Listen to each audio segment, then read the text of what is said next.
இதுல இருக்கு. நீங்க 100 கிராம் ஆப்பிள் சாப்பிட்டா கூட உங்களுக்கு 6 மில்லிகிராம் தான் கால்சியம் கிடைக்கும்.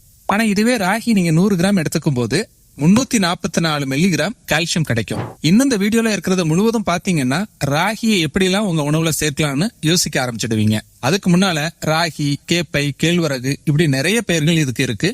உங்க ஊர்ல இதை எப்படி சொல்லுவீங்க? கமெண்ட்ல சொல்லுங்களேன். ஏற்கனவே சொன்னது போல இதுல கால்சியம் அதிகமா இருக்கிறதால நம்முடைய எலும்புகளை பலப்படுத்த இது உதவுது. முக்கியமா பெண்களுக்கு அதிக அளவுல வர்ற எலும்பு தேய்மானம், அதாவது ஆஸ்டியோபோரோசிஸ் வராம தடுக்கிறதுக்கு இது உதவும். கால்சியம் மாதிரியே எலும்புகளுக்கு தேவையான மெக்னீசியமும் இதுல இருக்கு. ராகில சல்பர் இருக்கிற மெத்தியோனின் அப்படிங்கிற ஒரு அமினோ ஆசிட் இருக்கு. இது கொலாஜன் உற்பத்திக்கு ரொம்பவே முக்கியமானது, முடியை வலுப்படுத்தக்கூடியது. அதே மாதிரி இதுல லைசியனும் இருக்கு.